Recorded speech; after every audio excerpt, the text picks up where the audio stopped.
दोस्तों पिछले कुछ दिनों से आप सभी जानते हैं कि भारत की एयरफोर्स लगातार न्यूज के अंदर है और उसके बहुत सारे रीजन है। सबसे पहला रीजन ये है दोस्तों कि भारत के एयरफोर्स की स्क्वाड्रन स्ट्रेंथ लगातार घटती जा रही है और भारत की जो एयरफोर्स की जो ऑफेंसिव कैपेबिलिटीज है वो लगातार चाइना और पाकिस्तान के अगेंस्ट में गिरती जा रही है। दूसरी तरफ दोस्तों ये न्यूज आ रही है कि पाकिस्तान भी 2028 तक Chinese fifth generation fighter jet को अपनी एयरफोर्स में इंडक्ट करना स्टार्ट कर देगा। और इसके अलावा दोस्तों जैसा कि आप सभी जानते हैं कि चाइना के पास में ऑलरेडी जो J-35 और J-20 दो फिफ्थ जनरेशन फाइटर जेट थे और अब सिक्स्थ जनरेशन फाइटर जेट की भी उसने टेस्टिंग स्टार्ट कर दी है। और इससे पता चलता है कि भारत की एयरफोर्स चाइना और पाकिस्तान के एयरफोर्स के सामने बहुत ही ज़बरदस्त तरीके से पिछड़ती जा रही है। और इस वीडियो में हम ये डिस्कस करेंगे कि भारत के पास में ऐसे कौन से ऑप्शंस हैं जिसके अगेंस्ट में भारत इन पाकिस्तानी और चाइनीज़ फिफ्थ जनरेशन के अगेंस्ट में फाइट कर सकता है। और इसका एक बहुत ही सिंपल जो है जो दोस्तों सॉल्यूशन है जिसके ऊपर भारत को फिलहाल जो है सबसे ज़्यादा काम करना चाहिए। आइए इस वीडियो में इस पूरे मुद्दे के ऊपर समझने की कोशिश करते हैं। इससे पहले कि दोस्तों इस वीडियो में हम आगे बढ़े, आपसे रिक्वेस्ट है कि आप हमारे चैनल को सब्सक्राइब कीजिए और हमारे वीडियो को लाइक और शेयर करना मत भूलिएगा। सबसे पहले तो दोस्तों भारत के पास में जो सबसे कैपेबल फाइटर जेट है वो है राफाल फाइटर जेट, जो कि 4.5 जनरेशन का फाइटर जेट बताया जा रहा है। और ये कहा जाता है कि ये भारत के Su-30MK फाइटर जेट के अगेंस्ट में 2 टाइम्स या 3 टाइम्स एक्सपेंसिव है। हाँ दोस्तों, जो भारत का Su-30MK जिसको कि भारत के अंदर ही रशियन लाइसेंस के तहत प्रोड्यूस किया जाता है, 70 से 75 मिलियन पर फाइटर जेट की कॉस्ट के ऊपर मिलता है। और वहीं अगर हम राफाल जेट की बात करते हैं दोस्तों, तो केवल 36 राफाल जो है वो 8.5 बिलियन यूएस डॉलर के अगेंस्ट में परचेज किए गए थे। तो आप समझ सकते हैं कि ये फाइटर जेट कितने ज़्यादा एक्सपेंसिव है।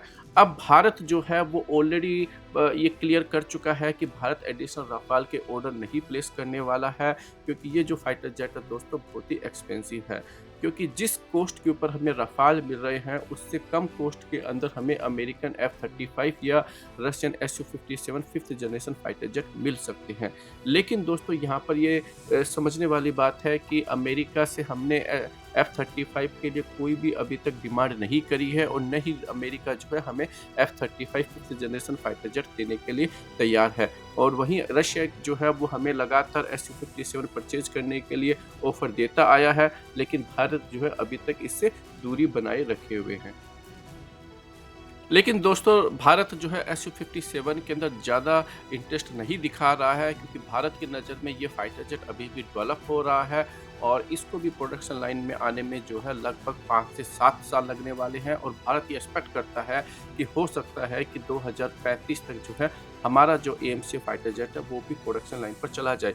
लेकिन दोस्तों इसके अंदर पूरे कम से कम अभी 10 साल की गैप है, 10 साल का टाइम लगने वाला है। और हम ये नहीं कह सकते हैं कि 10 साल के अंदर भी हमारा fifth generation fighter jet time पर आ जाएगा। तो इसलिए अगर भारत को किसी फिफ्थ जनरेशन फाइटर जेट को कम कॉस्ट के अंदर अगर परचेज करना है तो भारत के पास में Su-57 एक सबसे बढ़िया ऑप्शन है।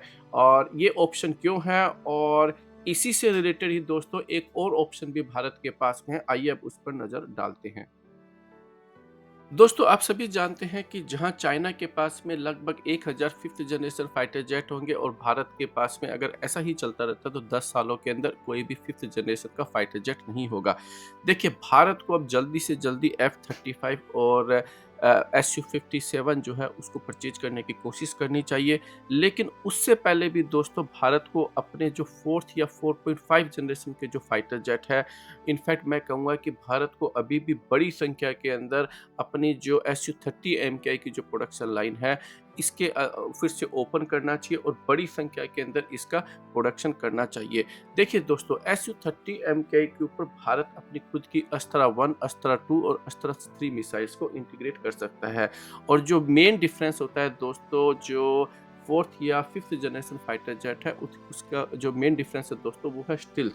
और भारत और चाइना की जो एयर फोर्स है दोस्तों वो लगभग 200 किलोमीटर के अंदर आमने-सामने डिप्लॉयड है। और आजकल के जिस तरीके से अवाक्स सिस्टम्स है और दूसरे जो ड्रोन सिस्टम्स है जो लगातार उड़ते रहते हैं, हर कंट्री जो है ये पता कर सकती है कि कौन-सी कंट्री का कौन-सा फाइटर जेट जो है अटैक करने के लिए आ रहा है। भारत को चाहिए दोस्तों एक agile 4th generation fighter jet और एक बहुत ही कैपेबल मिसाइल जैसे कि मीटियोर मिसाइल हो गई, या फिर भारत अगर ये समझता है कि उसकी अस्त्रा मिसाइल है, उसको इंटीग्रेट करना चाहिए, अस्त्रा 2 को जल्दी से जल्दी इंटीग्रेट करना चाहिए और बड़ी संख्या के अंदर Su-30M के जो कि राफाल या फिर 5th जनरेशन फाइटर जेट से काफ़ी कॉस्ट इफेक्टिव पड़ते हैं, बड़ी संख्या के अंदर बनाने चाहिए। और इसके अंदर भारत को सबसे बड़ा एडवांटेज ये मिलेगा दोस्तों कि भारत अपनी अस्त्रा जो मिसाइल है वो लगातार फाइन ट्यून कर सकता है। देखिए, अगर आप किसी फाइटर जेट को आप अगर एक एक बार अगर आप उसको इंटरसेप्ट कर लेते हैं, लेकिन अगर इंटरसेप्ट करने के बाद में अगर आप उसको शूट नहीं कर सकते हैं, तो फिर उसका कोई पर्पज़ नहीं रह जाता। इसलिए भारत को चाहिए दोस्तों 4th जनरेशन एक एजाइल फाइटर जेट जो कि मुझे लगता है कि Su-30M की आई है, और उसके ऊपर चाहिए दोस्तों एक बहुत ही कैपेबल मिसाइल। तो भारत को जो है अपना सारा फ़ोकस दोस्तों अस्त्रा मिसाइल के ऊपर करना चाहिए और रशिया से लाइसेंस लेके बड़ी संख्या के अंदर कॉस्ट इफेक्टिव Su-30M को प्रोड्यूस करना चाहिए। दोस्तों, हर कंट्री के रडार सिस्टम्स, अवाक सिस्टम्स लगातार फाइन ट्यून हो रहे हैं, चाहे वो 5th जनरेशन हो, चाहे वो 6th जनरेशन हो, इन सब को दोस्तों बड़ी आसानी से इंटरसेप्ट कर लिया जाएगा। इसलिए भारत को अपनी इन्वेंट्री को बढ़ाना बहुत ही ज़रूरी है, जिसके ऊपर हम लेटेस्ट मोस्ट कैपेबल जो हमारी जो बियॉन्ड विजुअल रेंज मिसाइल है दोस्तों, उसके इंटीग्रेट कर सके और उसको जो है लगातार फाइन ट्यून करते रहे। भारत का दोस्तों यही जो है ऑप्शंस होना चाहिए, क्योंकि ये एक कॉस्ट इफेक्टिव ऑप्शंस होगा और भारत जो है बड़ी संख्या के अंदर इनको इंडक्ट कर सकता है और चाइनीज एयरफोर्स के अगेंस्ट में जो है एक डेटरेंस जो है बना सकता है।